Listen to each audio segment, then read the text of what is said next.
system. The global economic system, the global financial system, and the ecosystem are tightly integrated. We can't transform one without transforming the other.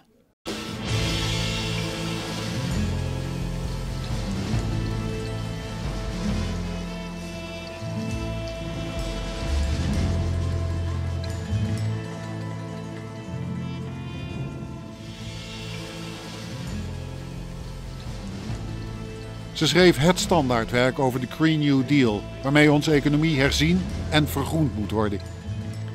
Volgens Econoom Ann Pettifor kunnen we daar niet mee wachten.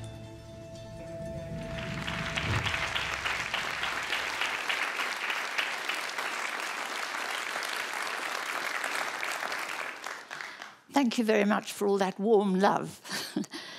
I want to begin with a story about a little fish drifting around on the coral reefs somewhere off Australia. Young fish, let's call her Greta. And she's wandering around on a sunny Sunday afternoon, and two old lady fish come floating by. And she says to them, "Hi." They look at her. "How are you finding the water?" she says. And they don't answer. They pretend they haven't heard. And they float on.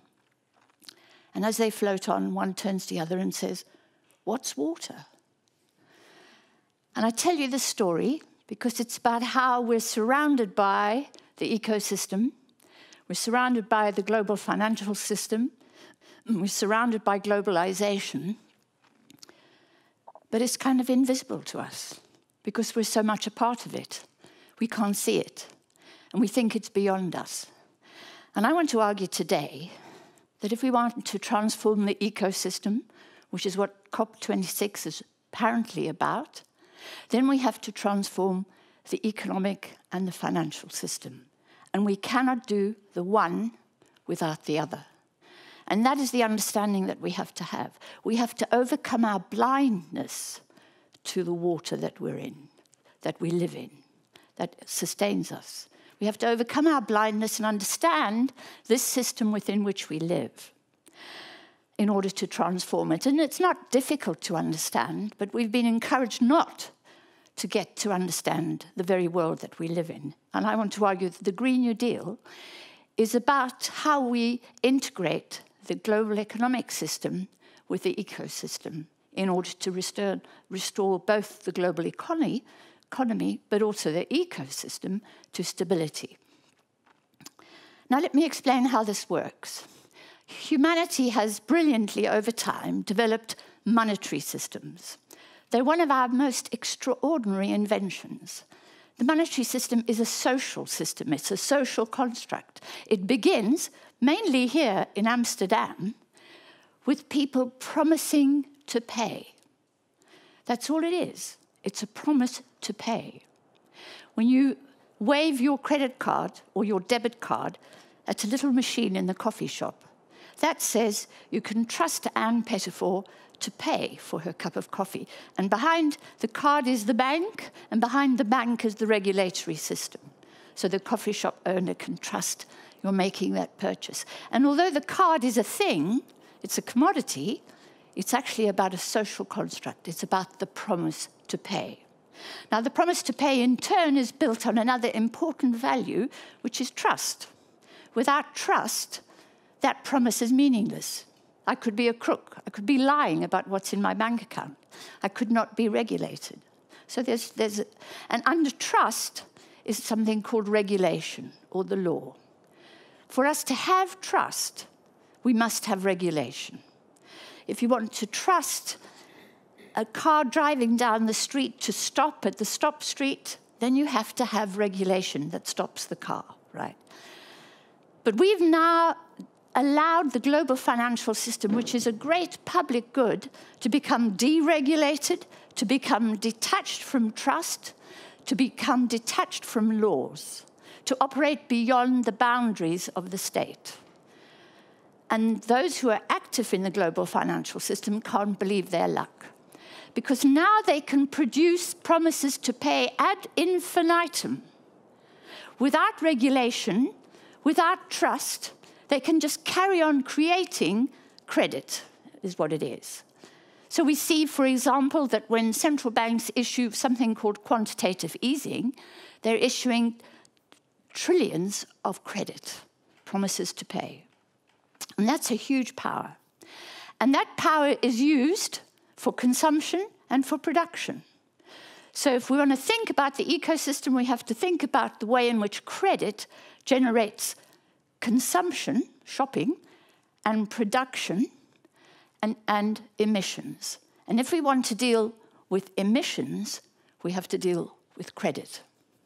But most of us are blind to the way in which the system works and don't really want to understand it. We just swim around in it all the time, grateful that we can use our debit cards and our credit cards. So I want to argue that in the world of the Green New Deal, we're going to have a different world. We're going to onshore the global financial system. We're going to onshore jobs. We're going to onshore production. And we're going to regulate the creation of credit and the management of the flow of credit across borders. Because we need to do that in order to mobilize the finance that is needed for the huge task of transforming our economy away from its addiction to fossil fuels. It requires huge sums of money. And we, the people who actually are behind the system of credit, that uphold it with our laws and with our values, should have some say over the way in which that credit is allocated to transform the ecosystem.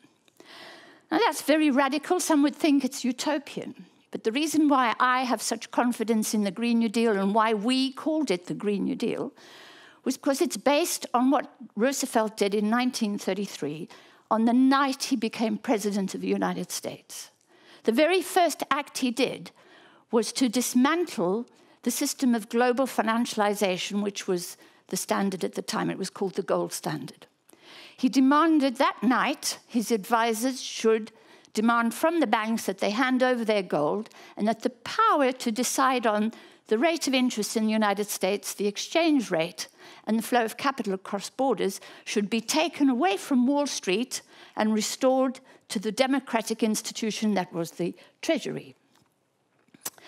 And by democratic, I mean it's run by elected politicians. And his advisors said, you can't do it tonight or tomorrow because it's a holy day.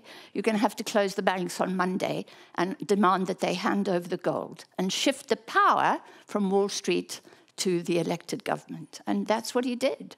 It's never talked about in those terms. Economists prefer not to talk about that, but that's what Roosevelt did. He dismantled the system of globalization that applied at the time. And he had to do that. Why?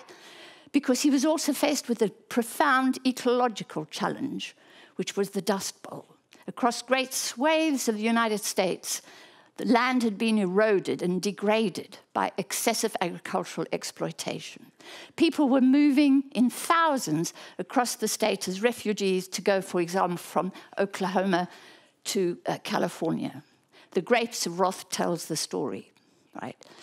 So we will be modeling the Green New Deal on what he managed to achieve in 1933, and which was then reinforced in 1945, the Bretton Woods system. So we know it can be done. We know we can have a new global economy, which is not globalized and in the interests of the 1%, but becomes an international economy, where the domestic economy has greater, what economists call policy autonomy, but at the same time works and coordinates at an international level. It's going to be an economy in which we're going to satisfy needs and not wants. Our wants are potentially infinite.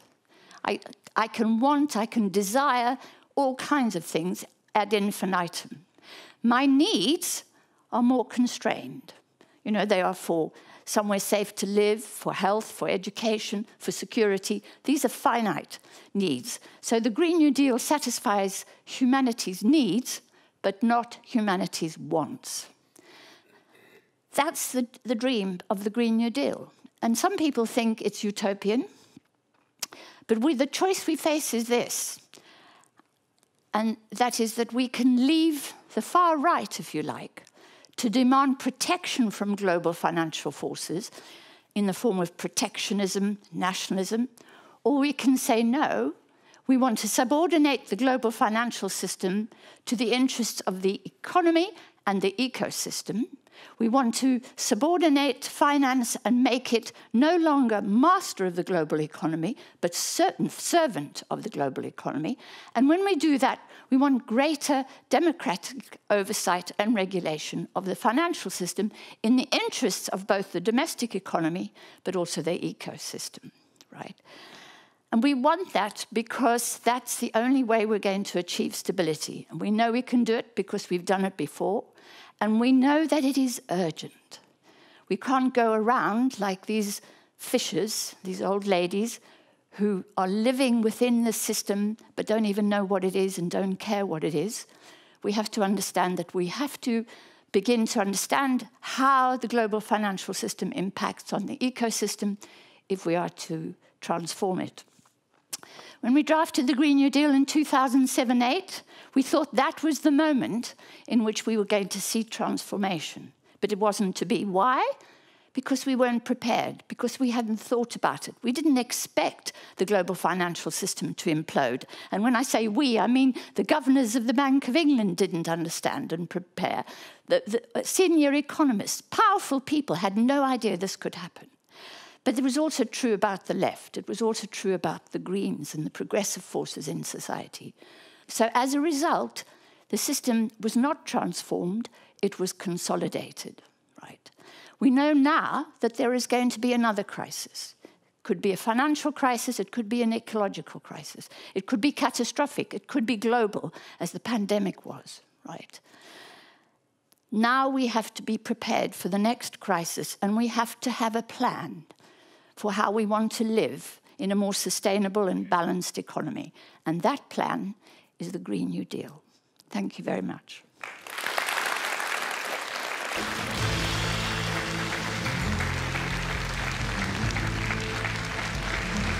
Meer brainwash? Meer verrassende ideeën? Ga dan nu naar brainwash.nl.